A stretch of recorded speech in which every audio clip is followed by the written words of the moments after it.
Good morning, dieharders. Who's ready to live free or die hard? I am the Shogun.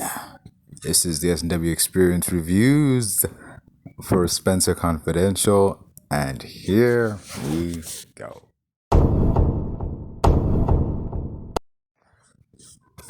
Okay. Let's first, as always, begin with the non-spoiler review, and then we move on to the spoiler review of the episode. Okay, on this episode of S&W EXPerience Reviews, I'm reviewing Spenser Confidential, the Netflix Peter Berg movie starring Mark Wahlberg and Baku from Black Panther. Because I don't know his name, dude. Like, I don't know his name. I could call him the dad from Us, but I'm like, whatever, the dad from Us slash from Baku from Black Panther. Great guy, Winston Duke, yeah. Mark Wahlberg and Winston Duke as these two, it's basically a buddy cop movie. Two guys who initially don't like each other have to team up and solve some kind of mystery or I don't know, do something. It's a formulaic buddy cop movie, man. That's what Spenser Confidential is. Mark Wahlberg plays this guy named Spencer, and Winston Duke plays this guy named Hawk. So Spencer, they team up together to uncover a conspiracy and basically solve a mystery behind some dude's murder. That's the premise. Alan Arkin is in there too. Peter Berg, the film's director, is in the movie too, but only in a voice role. He's the news exposition man. He's like, all movies begin with news reports giving the necessary exposition to establish the world. He's that guy. He's the guy laying the exposition as shots of Boston, as the movie shows shots of gratuitous Boston city shots, like a bridge or a bunch of buildings or landmarks and shit. Opening movie stuff. So yeah, non-spoiler review wise, I liked the action. I the dialogue, I kind of it did feel like, okay, this, I like that it was real in the sense that, okay, this is how people talk. I mean, I like that the dialogue sounded like dialogue. What the fuck is that? What kind of review is that? I like the dialogue actually sounded like this is how people talk, because realistically, there are things that people say in this movie that people would say in reality if they were in a similar situation. So yeah, didn't really have much. It felt like the story was, the story was formulaic, man. It was a typical buddy cop action movie. Only neither one of these guys is cops, and they're just together just cause. They're together because the story needs them to be. I don't appreciate that much, okay? Things happen because they need to happen. Not because something earlier in the film made it happen, but whatever. Things happen because they need to happen. This character, Spencer and Hawk have to room together and live in the same house, share the same room, because the story needs them to, that's why. This is a big fucking house. You telling me there's not another room in there that Spencer could sit in? Just saying. And if, also they get along later on, the buddy cop formula. Initially, they don't like each other. I think they actually are pretty combative against each other. They fight for a bit or they bicker or whatever. And then there's one bonding moment, and all of a sudden, and after a while, they're partners, and they're able to team up for the third act to take out the bad guy. Okay, that's the normal buddy cop formula. You plenty of buddy cop movies do that. Your 48 hours, your midnight run. You're it's that cliche. Dude, this movie's full of cliches. That's another thing about this movie. This film is full of cliches and tropes and everything. That's what this movie should be called. Spenser Confidential or Spencer and Hawk. This movie should be called Clichés and Tropes, the movie, because it's full of them. Every major plot beat. If you've seen buddy cop movies before, if you've seen cop movies before, you know how this story is gonna play out, dude. You could be sitting there with a friend who's never seen these kind of movies and be like, hey, how much you want to bet that's the bad guy? How much you want to bet these two dudes are going to be all buddy-buddy by the end? How much you want to bet this character who's close to the hero gets kidnapped? How much you want to bet this all ends in some huge shootout in an abandoned place? Like, that's... This movie is so fucking formulaic and cliche-ridden and just tropey, man. Like, it's not bad. They're not bad tropes. These tropes are good when you use them correctly. It's like... But this is... Oh, man. There's nothing in this movie man, this is like... It's like... to say there's nothing original in this movie would be unfair, but there's like very little in this movie to see that you haven't seen somewhere else, and probably a dozen times over or a dozen times better. Let me just say that. You know, this isn't a bad movie, but it's not a great movie. It's good. It's a good, if not forgettable, action buddy comedy, you know? It's like The Other Guys, but if it was a straight up action movie instead of a comedy. You know, an action comedy, that's what I'm going to say. You know, like, this movie essentially cribs a lot from other action movies, other buddy cop movies. Just for example, The Other Guys, National Security, Exit Wounds, Last Boy Scouts. You know, there's so much of those movies in this movie. It's like you took bits and pieces from a bunch of other movies and then cobbled those bits and pieces together to make this movie. But you dressed it up in a new jacket so no one would spot that it was a bunch of different movies all in one. Like, just... what the hell? And then, anyway... that is the non-spoiler review. That's as far as I'm gonna get. The music wasn't anything to write home about. The characters... didn't really... I said I like the fight scenes. I like that the hero keeps as good as he gets. He's not just some indestructible badass or whatever. He's not John Wicking his way through the movie. He's not one-shotting bad guys. I like that the protagonist felt like an actual person. You know, he could get hurt. He could get beat up. He doesn't always, figure out the right solution. Sometimes he does need help, like... Shit. And I like that they didn't do the cliche about, like, I don't do partners. Like, just, if this was a police procedural, if Spenser was a cop and dude was his new partner, he would have done the whole I don't do Metro. Fucking Eddie Murphy's Metro. That movie. It also cribs from that damn movie. Shit. This movie is a bunch of movies just cobbled into...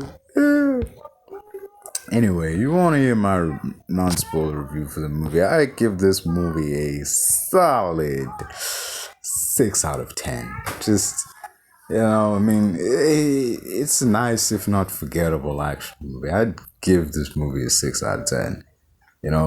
It's just this film mostly being a bunch of action movie cliches and tropes all stitched together. With twists and revelations you can see coming a mile off. If you're an action movie fan, kind of bring the whole thing down. But, as good as the movie is in the areas it is good in, there's just no rewatchability. 6 out of 10. If you want something, I wouldn't really. It has no rewatchability. If you've seen it once, you kind of have no reason to go back and see it again. It's just... Yeah, that's all I got to say for the non-spoiler review. Now, for the spoiler-filled section, I warn you, there's spoilers in here. It doesn't fucking matter. Alrighty then. Into the spoiler review of Spenser Confidential. There's a statement Mark Wahlberg made years ago about, like, how if he was on the plane on 9/11, that it never would have crashed into the Twin Towers. Those motherfuckers would have, like, jumped out of the plane, just like get away from him or some shit like that. And people didn't like that then, and like when it was dug up a while back, when they dug up that comment, people hated it even more nowadays. And just there's so many movies where it feels like he's trying to prove that point, like what he said was actually thing. For example, this is yet another team up between Mark Wahlberg and Peter Berg. This is another Mark Wahlberg Peter Berg collaboration. The movies that preceded this one. I mean, this isn't one of those movies. This isn't one of those, look, you know, I am a fucking action man who fights terrorists and shit. You know, I prevent disasters. No, this isn't one of those movies. This is just, you know, your typical cop seeking to uncover conspiracy, needs help, you know, gets a partner and they do that shit. This is a police corruption stories. You know, it's like The Corruptor or, you know, just any other cop movie that involves police corruption and shit. But movies other than this, like Mile 22, Lone Survivor, Deepwater Horizon, and Patriots Day, there was an article about this shit where it's like Mark Wahlberg and Peter Berg glamorized disaster. And yeah, I mean, Mile 22, dude trying to prevent fucking, you know, someone, what is it? He's basically a special ops guy who's trying to prevent a disaster from happening, like finding this like virus or something that'll kill anybody. If they were like, if a tablespoon about this hits the room, everybody's dead, some shit like that. Lone Survivor is about dude surviving an attack by the Taliban, you know, like fighting off the Taliban by his lonesome. Deepwater Horizon is him trying to escape a burning oil rig. Patriots Day is Mark Wahlberg hunts down the terrorists who bombed the Boston Marathon. You know, and I'm kind of glad that like his fifth Peter Berg movie is just a normal film. I mean, yeah, it's a dude fighting police corruption, but it's a normal enough film that he's not some knight in shining armor come to save the day. He's a dude, you know, he's fucked up in the past, and he's not some special forces guy with all the skills to take on 10 men by himself. And he's not some jabbering asshole like he is in Mile 22. Jesus Christ, dude. That is the most amount of dialogue I've ever heard Mark Wahlberg say in his entire fucking career. And halfway through, I wanted him to shut the fuck up. Somebody shoot this guy already so he can stop monologuing and complaining and yelling at people. Jesus, man, shut the fuck up. Jeez. All that to one side. Shit. All that to one side. Back to the review. This movie, Spenser Confidential, opens with this flashback. You know, Spenser as this cop. Thing is, the flashback has no words in it. So we see this flashback and we think dude is responding to, you know, just a case of a husband abusing his wife. So he drags the guy out to the front of the house and he beats him within an inch of his life. And even the wife comes out screaming, "Stop, stop." And he ends up getting arrested before it, you know, spends time in jail. And when it's time for him to come out of jail, he's got his release date is due soon. So now, fucking, what's that guy's name? With the fucking guy, I can't remember his name. I can't even say that rapper with the tattoos on his face, because a lot of motherfucking rappers have tattoos on their face. Shit. Anyway, so yeah, this rapper with tattoos on his face comes up to see him, and he fucking Post Malone comes to see him, thinking he's playing like this white supremacist like thug. Thing is, when you have tattoos on your face and you're trying to be an actor, it's gonna be tough for you, man, because the only role someone with tattoos on their face can play is either a thug or a heavy for the bad guy. Or the bad guy. You're not gonna be starring in fucking soulful dramas as like, I don't know, Doting Dad or some shit. You're not gonna be in like fucking wacky comedies unless you're playing some thuggish version of a comedic version of a thug or some shit. You're pigeonholing yourself by getting a tattoo on your fucking face. See, characters with tattoos, you know, like, you know, your Machine Gun Kelly or your CM Punk. You know, people with tattoos on like their arms and chest or whatever, they can play characters because their face is clear, you know, like anybody has tattoos, dude.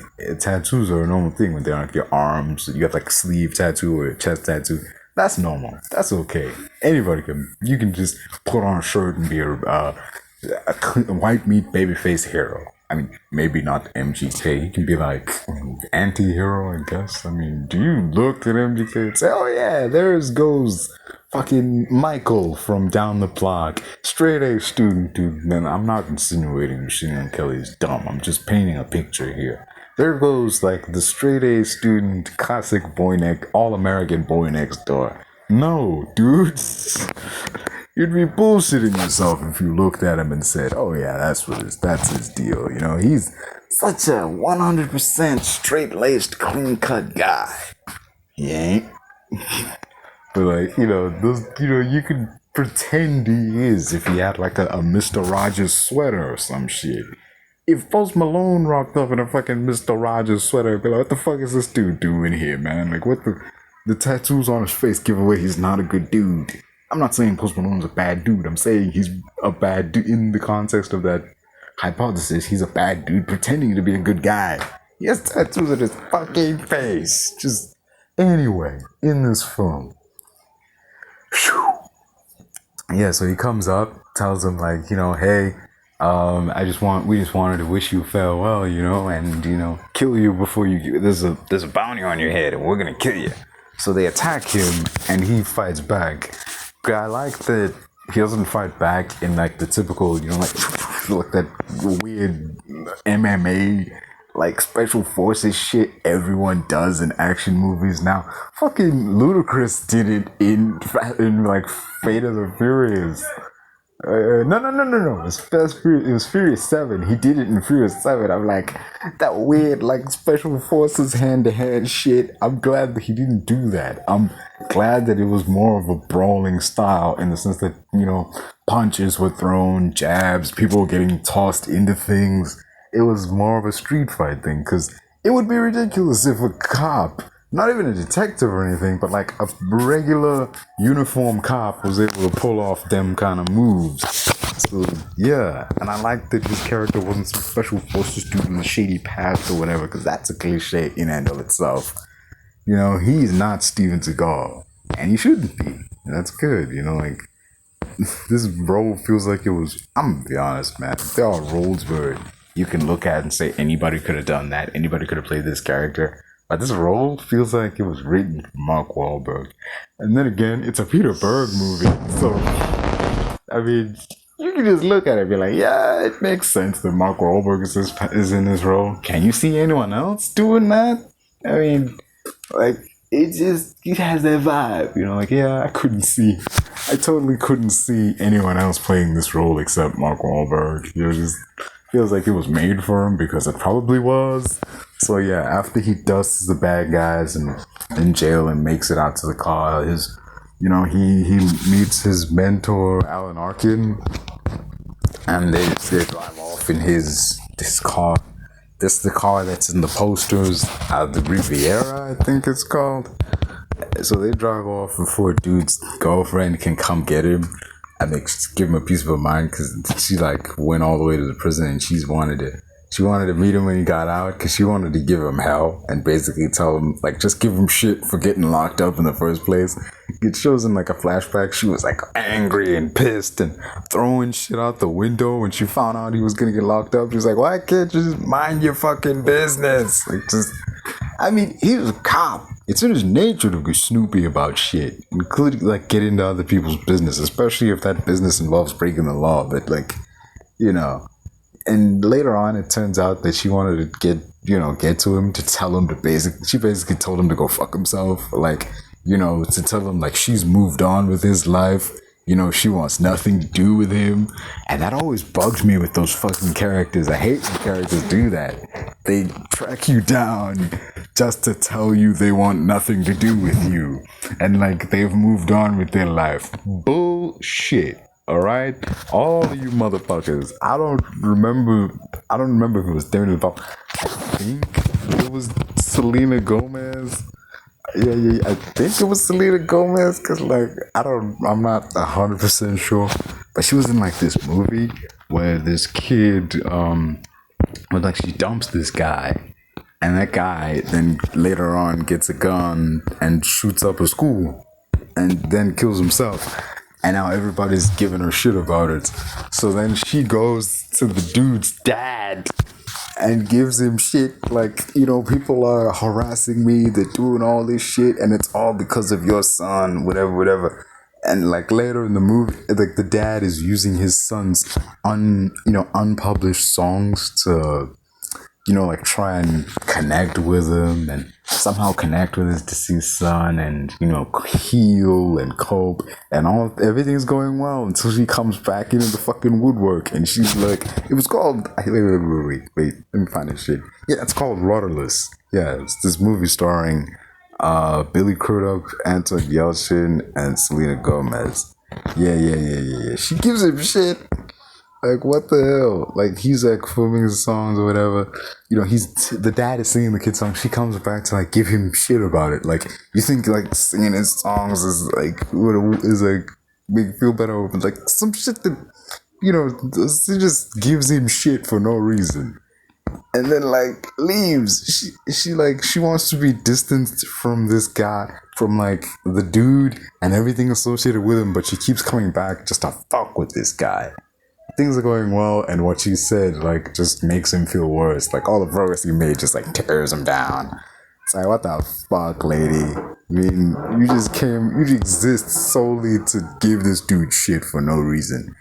And that's kind of what dude's wife, I think ex-wife comes back in the picture and she's like, fuck you, fuck everything you did, I don't want nothing to do with you, like, go fuck yourself, basically shit like that. So, damn, man. Damn, though, so she gives him shit in this gym, and, also, yeah. Later on in the movie, they fuck in the bathroom, and after that, he stays at her house, and they wind up getting back together by the end. Their relationship is fucking weird. It goes from, I want nothing to do with you, stay the fuck away from me, to like, she later sees him in a restaurant, she's like, what are you doing here? Like, blah, blah, blah, blah. I'm not letting you leave. Like, are you following me? And he tries to leave. She locks the door on him. They end up fucking. And then they just repair the relationship. Like, because they have to. Man, that's another thing in the movie. Things in this movie happen because the story needs them to. There's no connective tissue showing how it happens. It just happens. Like, oh yeah, they need a place to stay. All right. Let's go to his ex-wife's house. Yeah, they cribbed that from national security. And then, by the end, they're back together. Just cause, really. Not even like she hates him a little less now, or he's done something to make her hate him a little less now. He's just come back and been the dude he was when he left, essentially. And that's enough, I guess. Just whatever. But yeah, dude gets out of jail and he goes to the house, discovered Hulk is living there too. It's like, what the hell? You said I was gonna have my own room, and dude, I remember this was so fucking ridiculous. I remember writing this shit down. Like, I didn't write it down word for word, but I basically write down what happens. So so after he discovered Hulk, and after he confronts fucking Alan Arkin's character about it, yeah, I remember in buddy cop movies, they normally don't like each other. There's normally a reason for it, but these two don't like each other just because they have to share a room. That's it. Spenser doesn't like Hawk initially because they have to share a room. Like you said you'd give me, like he was promised his own room and he has to share it with a dude. This is weird considering it's a big fucking house. And the old guy, Alan Arkin's character, just tells them, you're gonna be living together. Like, it's like, hey, y'all gonna share a room, deal with it. And then he fucks off without explaining why. Like, wait, who is this dude? How is he? Why is he here? Why do I have to share a room with him? Hello? Story? Are you gonna explain this at all? Nope. I'm gone. Just... Anyway, like, he's gone before he has to explain why. He fucks off before the story has to explain why the two protagonists need to be in each other's space all the time. And they have to spend more time later because, like, despite the fact that by this point we've had 2 fight scenes, right? One against criminals and one against other cops. Where Spenser, we just had a scene where Spenser got beat up by a bunch of other cops and tossed out of a cop bar because he went there looking for information. Despite the fact that we just had that scene, like we have a scene where Alan Arkin's character is like, hey, like go teach Hawk how to, you're gonna be teaching Hawk how to fight, you know, you're gonna teach him how to throw punches and shit. Like nobody fights like you. I mean, you haven't established that. You established that he can fight, but you haven't established that he's like some kind of exceptional fighter or anything. Just saying. And now he's teaching a guy how to fight, even though his fights have been, you know, not so great. He's ended up getting beat up. Granted, it was like 4-on-1, but, you know, still that, like, it wasn't like he was holding his own. But yeah. Whew. Later then, there's this chick. Oh, the story kicks into gear. All that shit's been set up. The story fucking kicks into gear when this woman, she finds her husband dead in his car, right? In his crashed SUV. And she's like crying, Terrence! Terrence! She falls to her knees. She's like sobbing and crying. And she's like banging. And she's like banging against the glass like the door is locked or something. And she's struggling to get in. The door is not locked. She opened it to see what was going on. And it just shut when she left it by itself. And she's banging on it like it's fucking locked. It's not, lady. You opened it a second ago. Like just... She falls to her knees, and as she's crying, she yells out, "Are you fucking with me? Are you fucking with me?" Like, what the? Are you fucking with me? What the hell kind of question is that? If you were like, "Are you kidding me?" Or like, "God, please don't do this to me," or some shit like that, I would understand that. But are you fucking with me? Like, what the hell kind of question is that? Jesus. Oh, another thing about this movie, the assholes. There's always that one fucking guy, dude. There's always, in every public setting, there's always that one guy who's just an asshole for the sake of being an asshole. But in this movie, they're everywhere. Fuck's sakes, man. Wherever Spenser goes, he will run into a guy who will be an asshole to him for no reason other than the story needs him to be an asshole right now. Like when he went to that cop bar, that random cop saw him walk in, go to the bathroom, and then rounded up a bunch of his buddies to follow him into the bathroom just cause. Just saying, man, it was just cause. This movie frames it like they knew he was there to gather some kind of information. And they give this vibe of like, you shouldn't be here. And then after they toss him out, they're like, stay out of Boston or whatever. Like, yeah, there's earlier in the movie, everybody's telling him like, you know, you should just let it go, man. Leave town, get that truck driving job and move to Phoenix. You know, Spencer's got this truck driving job. It's like a court-appointed job or some shit. Like, they set him up with a job right after he gets out of prison. He's gonna drive trucks and move to like Arizona. And you know, everybody's like, oh, just leave, man. Just forget it all and go drive trucks in Arizona. Just get out of here, man. Forget it. Just drop it. It's not worth it. But he can't let it go. But he just can't let it go. He gets the feeling like something wasn't right here. I just can't.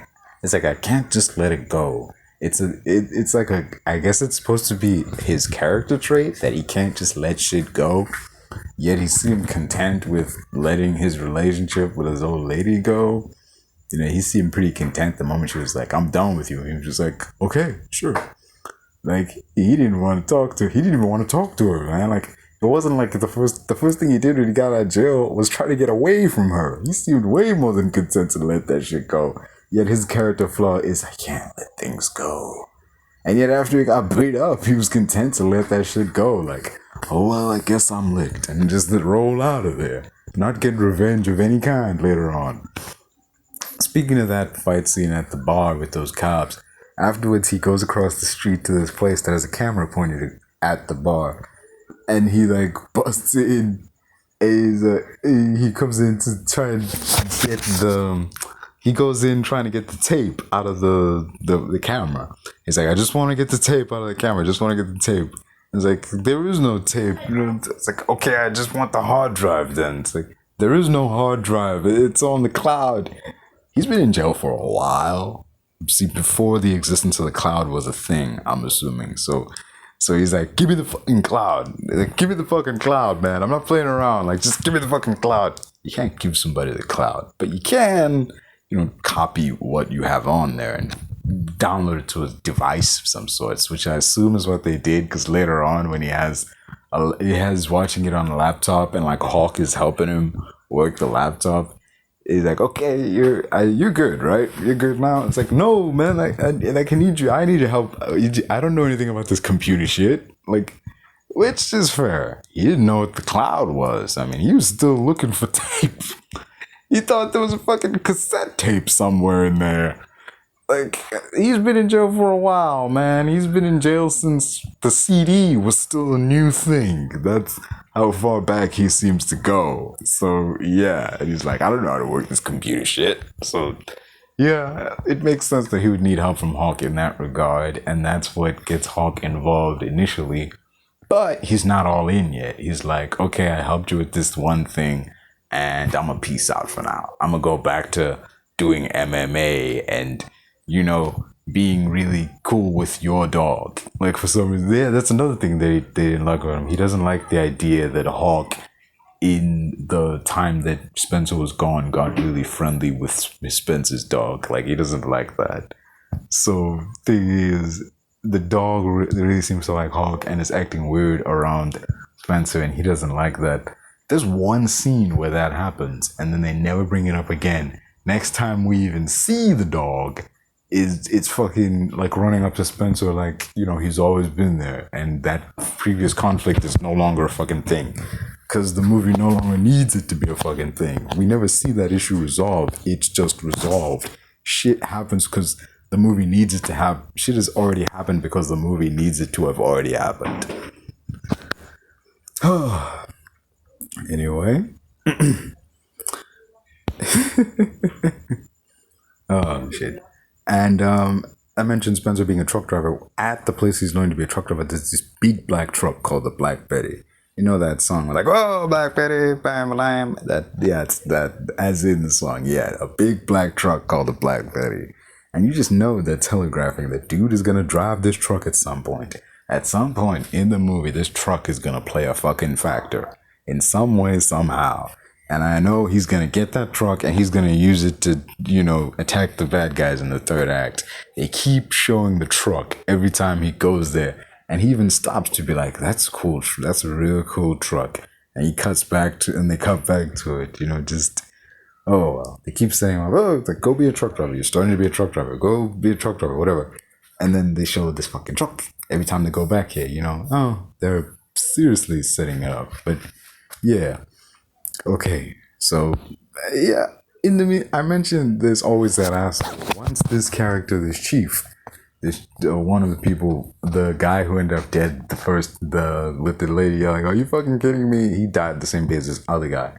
The other guy was the dude that Spenser beat to a bloody pulp in the opening of the movie, and he was like some kind of high-ranking police official.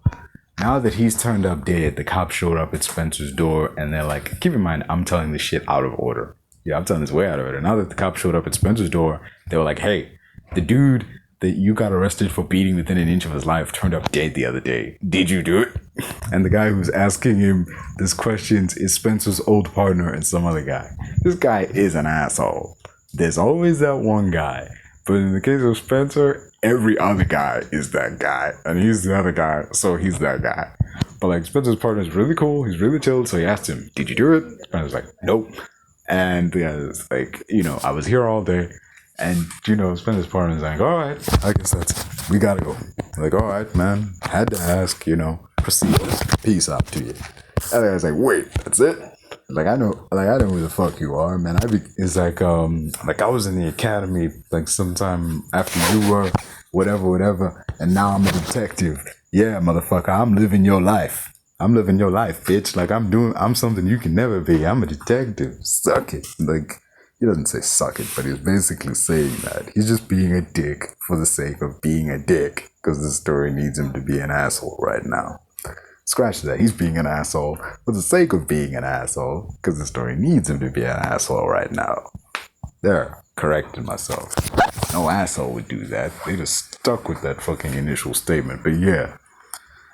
It's like, dude, even his partner is like, dude, enough. Just leave, man. Go wait in the car or some shit, man. Like, I'm sorry, man. Like, he looks at him like, hey, sorry about the rookie, man. It's like the senior cop talking about his rookie partner, like, hey, sorry about the rookie. It's this dude ain't no rookie, but it definitely puts that vibe like, hey, bro, sorry about my partner. He's kind of an idiot.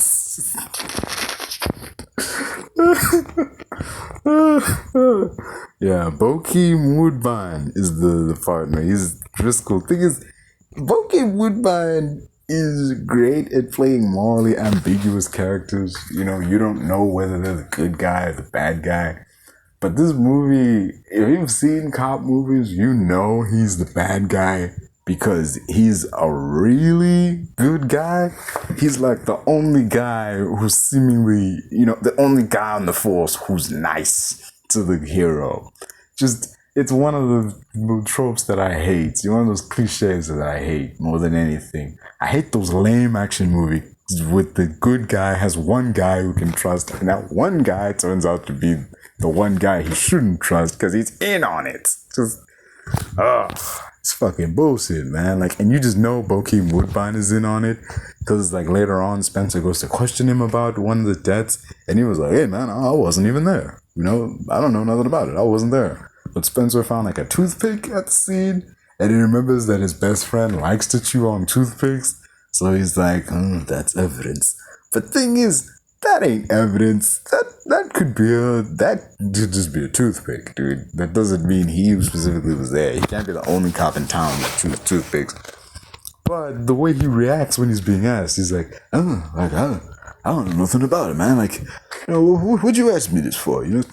It's nothing, dude. Forget about it. Just drop it. Just drop it. Everybody who's in on this shit is like, just drop it, or just get out of town, or like just go on to Atlanta, man. Like, live your life. Don't bother yourself with this shit. Like, go on, man.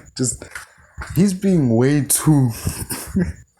It is so obvious he's in on it, dude. Just goddamn. Anyway. Oh well. I like that in the fight scene, Spenser gets as good as he gives. He eats punches and he's not like invincible. He does take damage when he gets hit. He's not like some special forces or John Wick type. He's a brawler, and the fights aren't these well choreographed ballet looking things like many other movies. There's damage and dirty fighting, plus it gets pretty brutal. Yeah, I was right. A guy gets stabbed in the leg with one of those things they put orders on, like those spikes that they stack a bunch of orders on. Stabbed right in the knee. There's this brutal fight in this diner. A guy gets run over by a car, hit by a truck, and just a whole lot of shit going on. So yeah. Anyway, there's a scene where they gotta chase this Corvette dude named Tracksuit Charlie. Spenser tells a story about whatever. They're chasing this Corvette. When Spenser is chasing the Corvette on foot, he gets attacked by a dog, and that sequence goes on way too long. It's not funny. It doesn't advance the story. It's just there, and it's going on longer than it really needs to, man. We could have gone through the movie we could have trimmed this just a bit. On the upside, this is the second movie where Mark Wahlberg gets attacked by a dog while he's chasing somebody. It's also the second movie where Mark Wahlberg is with Bokeem Woodbine. They haven't done a movie together since The Big Hit. That movie is better than this movie. It's also filled with cliches, but it executes them in a more interesting way. Plus, it's directed by John Woo. You gonna hate on John Woo? No? Exactly, so shut up. Anyway, moving on. I must have missed the part where Spenser and Hawk become friends because now they're bonding over Hawk training in MMA, and Hawk is sharing this backstory about how his dad was also a guy who couldn't let shit go, just like Spenser. And with that, we have friendship, ladies and gentlemen. Yeah, the two characters who didn't like each other for no reason now like each other for a paper-thin reason. Like, yeah. Anyway, it turns out that the guy who died and the guy who Spenser beat up was the guy that Spenser beat up at the beginning of the movie was part of this conspiracy with a guy named Tracksuit Charlie. It led to this innocent woman's death years ago. Once he found out that, Mark Wahlberg knew that this dude had something to do with this chick's death. And he found out the guy was also abusing his wife, so he beats him bloody, which is how he got locked up in the first place. It's the old cliche story about police corruption and the crooked cops being in a conspiracy with criminals. They're making all the money, and it's all somehow tied into this Wonderland racetrack. Yeah, it's all somehow tied into like a thing, like a place where they can all push the money, like a casino, a strip joint, a place where they can wash dirty money and have it come out clean. Basically. Anyway, this movie is a lot.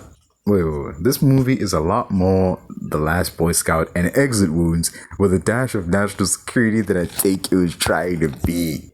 Though I don't think they don't immediately. I think it was trying to be. Though I like they don't immediately go down the no one can help us, we gotta do this ourselves route, and they actually take the evidence to the FBI, who say it's not enough evidence. Then they take the evidence to this reporter, and even he's like, it's not enough. Okay. And it's only when Spenser and Hawk's mentor, Alan Arkin's character, gets kidnapped because he stupidly went back to his own house, even though he knew people were fucking looking for him and they were going to use him as fucking paint to draw and Spenser them. Another thing, this happens because the story needs it to happen. We need Alan Arkin's character to get captured. And, this is a way for him to do so. Like, we need this to happen, so it's happened. It doesn't make sense for it to happen, but we need it to happen, so it has. Fucking bullshit, man. Yeah, I like that they try to go to the cops, because realistically, when you're dealing with a corrupt police force, you wouldn't be like, it's like, we can't go to the cops, so we need to take care of this ourselves. Like, action movies do that a lot. The protagonist can't go to the police, they can't call the cops, so they try to take care of the problem themselves instead of, taking it to the news. I like that the movie Shoot 'Em Up justified why Smith and Monica Bellucci's character couldn't go to the police, and actually took the time to explain that by saying, like, yeah, there's nothing on the news about it. It's like, I called that guy, I know it. And things. Smith actually, this is one of the reasons why I don't like that cliche, because like fucking Smith pointed it out and now I see it everywhere and I don't hate it. Like he said, I hate those lame action movies with a good guy as one guy he trusts and that guy betrays him. So he calls a guy he knows at at the news stations, he called local news, he called everywhere. And then later that night, he noticed wait a minute, there's not a single news story about any of the fucking shootout that happened anywhere. So it insinuates that the bad guys must have people at the news service on the payroll. And if they can bribe the fucking news people, then it stands to reason they also have cops on the payroll, because no cops are reporting anything that's happening here. So it explains, okay, this is why we can't go public. This is why we can't, go to the cops. We really do have to do this ourselves because we have no other alternative. And, thing is, that may be the case, but then Smith and Monica Bellucci's character, they try to find an alternative. It isn't until that senator ends up dead that they fully commit to the, fuck, we have no way out. We gotta do this ourselves. There's no other way. I like when movies take the time to justify their whole one-man army third act shootout instead of just having a big fucking shootout just cause.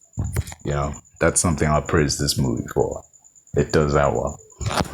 So, third act happens, Wonderland racetrack, Black Betty winds up getting used, wrecks shop, takes out a lot of bad guys.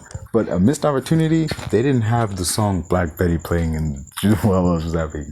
They didn't have Spenser drive up to the fucking place with, oh, Black Betty, bam, bam, playing in the background. Missed opportunity, should have done it.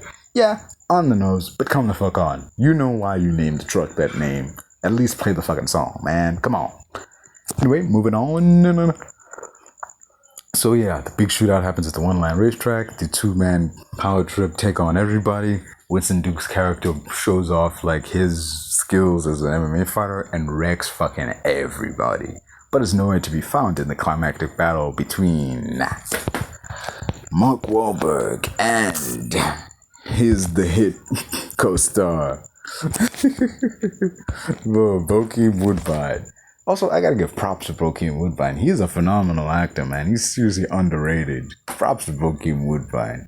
He was chilling with guys like Tupac in the 90s. He was in Total Recall, The Big Hit.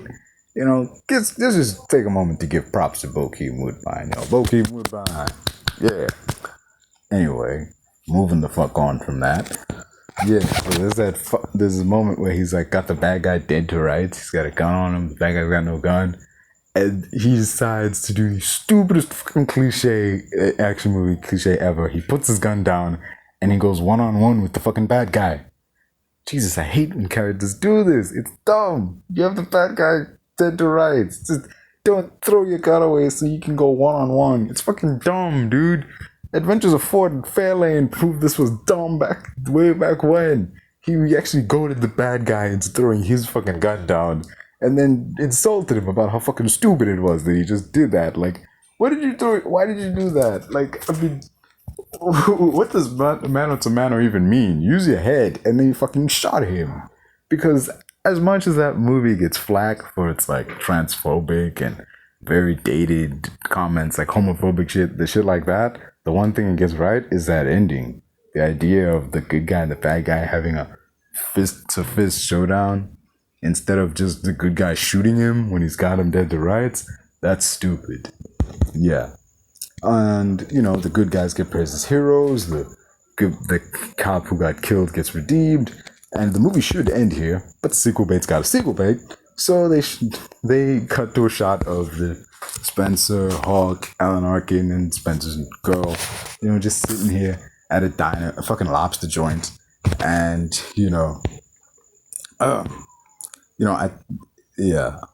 they're sitting at this fucking lobster joint, with the girl who went from hating him to never wanting to see him again to fucking him in the bathroom to letting hide at her place and then walking along the beach, all despite nagging him along the way. Have little in the way of nice things to say about him. I feel like it should be the end. The camera even pans out to a wide shot of them walking away from it as it lifts to show the city of Boston with the music cranking up, and I think I'm about to watch the credits roll, but it just keeps going. This one, I genuinely said to myself, why isn't this ending? And turns out it's not over. Because sequel bait, that's why.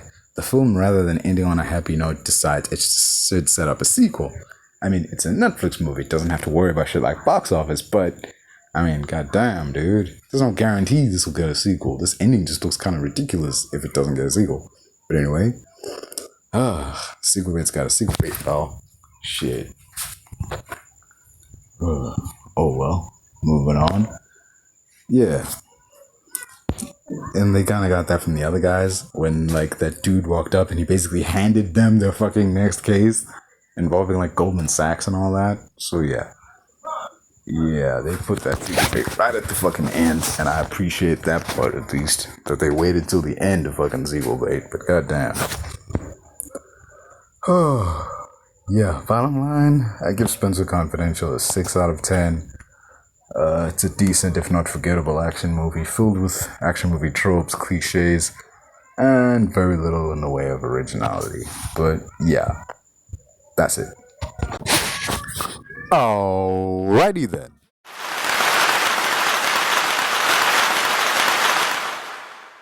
I could fall flat on my face and I swear I will get back up, cause I don't deserve a thing and the road ahead is tough. They'll try to kick you while you're down. They wanna rise up while you drown. They wanna fill your head with doubt. They're silently scared that you'll figure it out. I'll make it look like I'm losing, won't bother hiding my bruises. And when they finally think you're wounded, then it's your chance to be ruthless.